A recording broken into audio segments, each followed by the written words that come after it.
Hello, Minnesota. My name is Paul Thomas, and I am the composer for the piece Skeuomorph No. 2. For this little video, I thought I would answer 4 questions that might help you when you're listening to this piece. So the first question is, what is a skeuomorph? A skeuomorph is a part of an object that is completely decorative, but at one time was necessary for the construction of an object.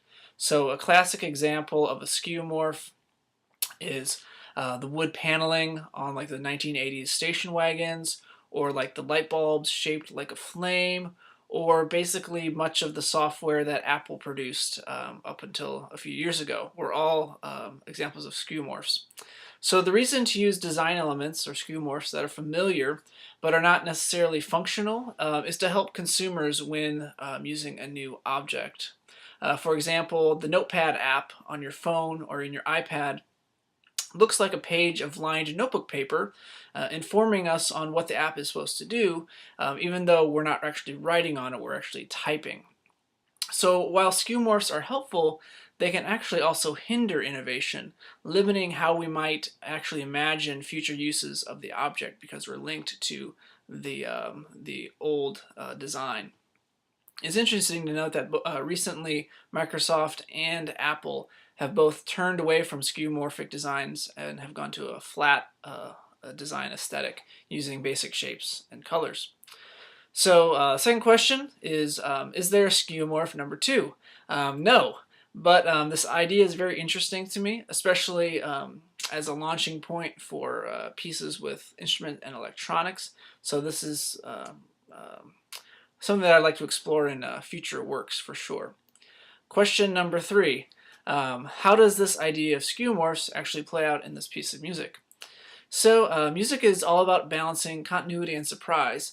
So part of creating continuity and coherence is providing listeners with identifiable moments that serve as musical guideposts, or you could call them aural skeuomorphs.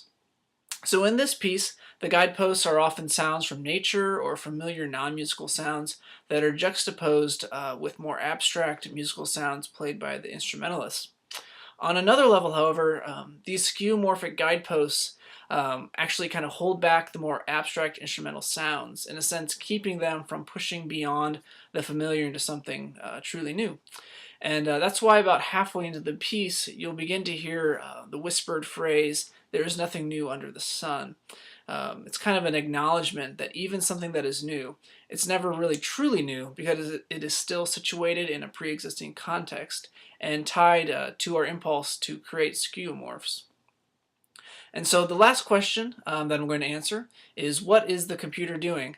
So primarily the computer is playing loops and different sounds, some textures, some percussive interjections.